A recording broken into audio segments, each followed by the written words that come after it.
आज हम लोग बात करने जा रहे हैं कनाडा का टूरिस्ट वीज़ा हम किस तरह गारंटीड हासिल कर सकते हैं, यानी कि हमको वीज़ा मिले ही मिले। तरीक़ाकार क्या होगा, सिस्टम क्या होगा, चलिए स्टार्ट करते हैं।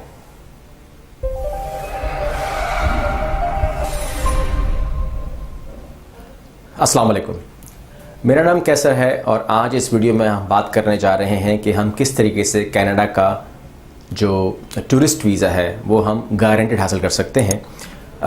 जो लोग कनाडा के अलावा प्लान कर रहे हैं वो भी इस वीडियो को गौर से देखें, क्योंकि ये वीडियो अप्लाई होती है डिफरेंट केसेस के अंदर और फार्मूला है, एक्चुअली फार्मूला है।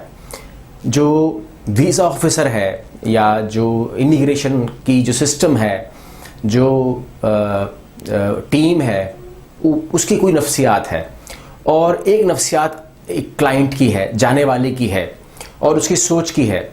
जो ये दो लोग हैं हमारे सामने, यानी कि जब मैं डील कर रहा होता हूँ, जब हम देख रहे होते हैं केसेस को, तो हमारे सामने दो लोग होते हैं, एक अप्लाई करने वाला और एक वीज़ा देने वाला।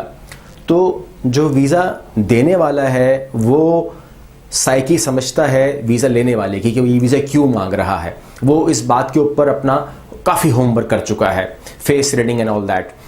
इसी तरीके से जो वीज़ा लेने वाला है, अगर वो भी कुछ राज और न्याज जान जाए तो वो वीज़ा ले सकता है, और वीज़ा फिर कोई भी हो, कोई फ़र्क नहीं पड़ता उससे।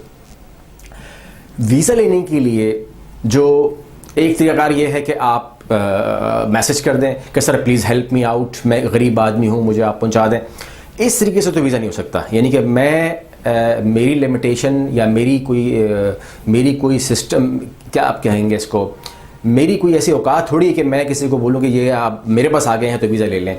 मैं नहीं कर सकता। यानी कि मैं भी आपकी तरह एक आम आदमी हूँ, लेकिन मैं आपको आज वो राज की बातें बताने जा रहा हूँ जो आपको गारंटीड वीज़ा दिलवाती हैं।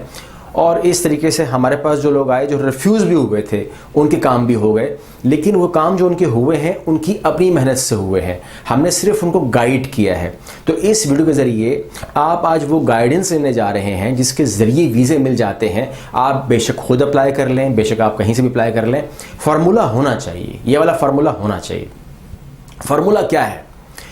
अगर आपका पहले कभी रिफ्यूज़ हुआ भी है और अगर आप फर्स्ट टाइम भी कर रहे हैं, तो आपको दो तीन चीज़ें देखनी पड़ती हैं कि जब आप अपना रीजन क्रॉस करते हैं, यानी कि if you are Pakistani, Indian, Bangladeshi, Nepali, तो मैं इन लोगों से बात करता हूँ क्योंकि यही लोग मेरे इर्द गिर्द रहते हैं। तो याद रखिएगा, यू पीपल आर एशियंस। आप कितना भी अलग अलग रहते हैं, अलग अलग मानते हैं अपने आप को, लेकिन बाहर से यूरोपियन हो या अमेरिकन हो, they consider you as a Asian. और जब आप उनके मुल्क में आएंगे तो वो आपको अपने हिसाब से ही दिखेंगे, यानी कि उनके लिए आप एशियन हो, वो एक चीज़ बन जाती है। तो इसलिए मैं इकट्ठे होकर बात कर रहा हूँ।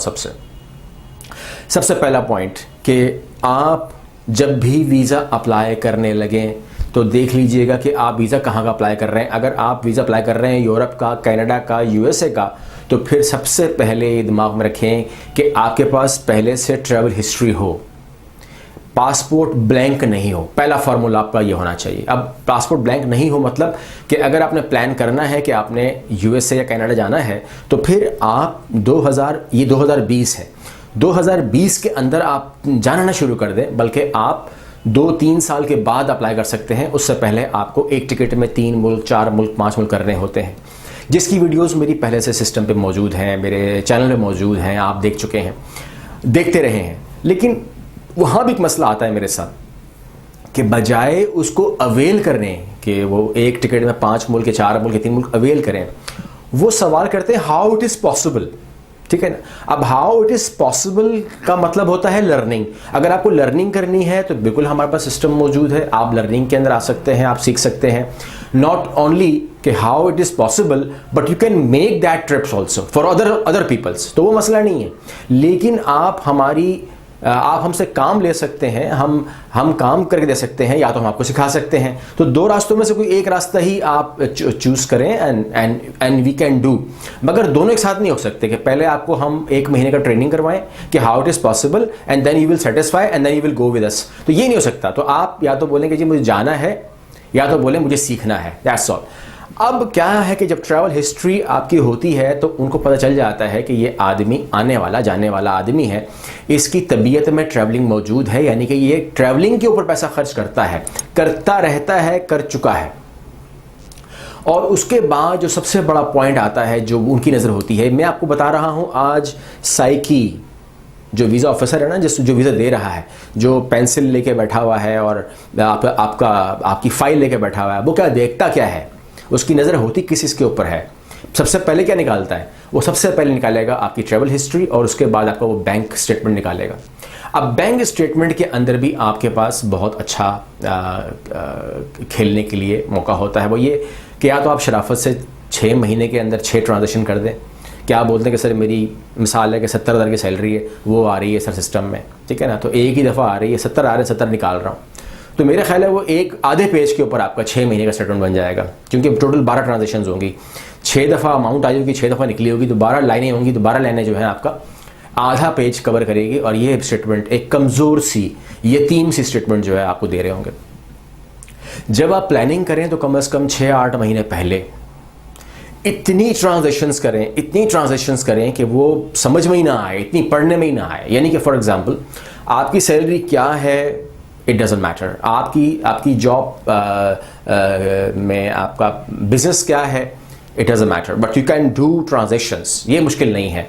आप दोस्तों के साथ मिलके, आप भाई के साथ मिलके, आप फैमिली के साथ मिलके, आप किसी भी तरीके से आप अपनी बैंक स्टेटमेंट के अंदर प्लस माइनस डेबिट क्रेडिट सब कुछ कर सकते हैं। आप डेबिट कार्ड से औरों लोगों के लिए, मतलब जो इसने कोई परचेजिंग करनी है, आप उसमें कूद सकते हैं, अपने चेक्स इस्तेमाल कर सकते हैं, तमाम चीज़ें कर सकते हैं। और जब आपकी बैंक स्टेटमेंट निकले तो कम से कम 25-30 सफ़े की तो हो, ताकि वो ज़्यादा पढ़ेगा तो नहीं, वो पढ़ने के लिए तो नहीं होती, लेकिन जो उसका साइज़ है, जो उसका वॉल्यूम है, वो जेन्युइन ही होगा। और ये उसको इम्प्रेस करेगा कि यार इसकी जो ट्रांजेक्शन्स है वो ड्यू टू एनी रीजंस, ठीक है ना, क्योंकि वो आखिरी अमाउंट तो बढ़ती जाती है उसकी, तो आपकी जो भी इनकम है वो आपको बूस्टअप करती रहती है। इसके बाद जो तीसरी चीज़ आती है बहुत ज़रूरी, और वो होती है आपके टैक्स रिटर्न्स, कि आप तबीयतन चोर हैं, तबीयतन बुरे हैं, या तबीयतन ही आप अच्छे हैं। तो ये जो टैक्स रिटर्न्स का मतलब होता है कि मैं लॉयल हूँ, मैं सिंसेर हूँ विद माई कंट्री। तो अगर आप अपनी कंट्री से सिंसेर होंगे तो वो आदमी टैक्स ज़रूर देगा और उसमें कोई इसको रुकावट नहीं आएगी।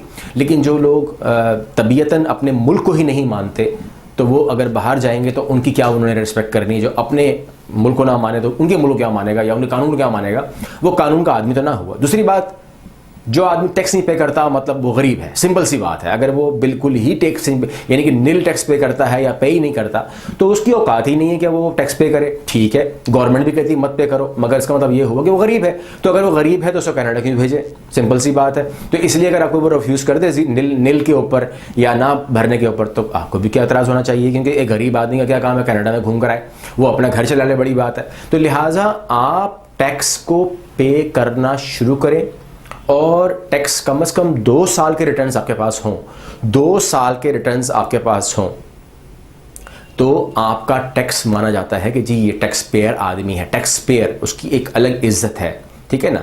अब ये 3 पॉइंट अगर आप पूरे कर लेते हैं तो उसके बाद जो पॉइंट बोनस पॉइंट है, अगर वो किसी के पास हो तो वो ज़रूर करे, और उसको हम कहते हैं प्रॉपर्टी। ये टाइज के अंदर आ जाता है, यानी कि आपकी जो प्रॉपर्टी है, अगर आप प्रॉपर्टी वाले हैं तो ये बहुत बड़ा टाइज है, क्योंकि आपको टाइज अपने कंट्री के साथ शो करने होते हैं कि मेरी मजबूत रिश्ता है मेरी फैमिली के साथ, मेरी कंपनी के साथ, मेरे काम के साथ, मेरे बच्चों के साथ, मेरी बीवी के साथ, एंड सो ऑन। आने वाली वीडियो में मैं कुछ ऐसे टिप्स भी बताऊंगा कि जो पकड़ में नहीं आते हमारे इमिग्रेशन के अंदर, लेकिन वो बहुत ही ज़्यादा वर्क करते हैं, और उसको मैंने कई दफ़ा एक दफ़ा नहीं कई दफ़ा आजमाया है और उसने काम किया है, और काफ़ी कमज़ोर केस जो है वो आसानी के साथ निकल गए। इतनी बड़ी ट्रैवल हिस्ट्री नहीं थी, सब कुछ नहीं था, लेकिन जब हमने वो टिप्स लगाए तो उसने काम किया। सब्सक्राइब करके रखेंगे तो फिर आपको इंशाल्लाह वीडियो मिलेगी। आगे बात कर रहे हैं हम लोग, वो ये है कि इसी के अंदर आपने जो है एक शानदार किस्म का कवर लेटर बनाना है, और कवर लेटर जो है आपका तफसील होनी चाहिए कि आप क्यों टूरिस्ट एज ए टूरिस्ट जाना चाहते हैं। आप अपनी बारे में बताएंगे, अपनी पूरी तफसील बताएंगे, अपना ट्रैवल प्लान देंगे। ट्रैवल प्लान के अंदर अपनी सिटीज़ मेंशन करेंगे कुछ जगहें मेंशन करेंगे, ये तमाम काम आप करेंगे तो इंशाल्लाह वो समझेंगे कि यार ये आदमी प्लानिंग के साथ आ रहा है और ये वाकई में ट्रैवलर है। और उसके बाद जो ज़रूरी चीज़ होती है उसको हम कहते हैं hotel booking. Hotel booking verified होनी चाहिए, ये ज़रूरी है। अच्छे होटल बुक करें, वेरिफिकेशन उनकी हो सके, क्योंकि जब वो जाएंगे तो लाजमी वो वेरीफाई करेंगे। वेरीफाई करना कोई मुश्किल बात नहीं है। और उसके साथ आपने लगाना होता है टिकट जो है वो ज़ाहिर सी बात है ओरिजिनल तो नहीं होता, लेकिन ये आपको बताता है कि आप किस तारीख को जाना चाहते हैं और कब आना चाहते हैं। मतलब you can say for 15 days, for 1 month and so on. तो ये आपको प्रूफ करना होता है। अब उसके अंदर ये होता है कि जो आपकी जो बजट है वो मीट कर जाए। कोई आपको बोलेगा कि आपके पास 70 लाख होने चाहिए, आपके पास 1 करोड़ होना चाहिए, ये बेकार बात है। आपके पास 1 करोड़ रुपए है और आपने 1 साल से रखा हुआ है, उसको टच ही नहीं किया है, तो वो 1 करोड़ रुपए जैसे कुछ भी नहीं है। अगर किसी के पास 10 लाख रुपए है लेकिन उसने 25 पेज के ऊपर ले आया है उसको, तो वो बहुत कीमती है मेरे लिए। तो आपने ये नोट करना है कि हम जो प्लानिंग है, सारा मामला पैसों पे नहीं उतरता, सारा मामला हर एक पे नहीं उतरता, लेकिन ये मिक्स चीज़ है। प्लानिंग जिसकी बेहतरीन होगी उसका वीज़ा रिफ्यूज़ नहीं हो सकता है, और अगर हो भी जाए तो अपील में जाकर हम उसको दोबारा भी ले सकते हैं, कोई मुश्किल नहीं है। वो उम्मीद करता हूँ कि आपको फ़ायदा हुआ होगा। अल्लाह हाफ़िज़।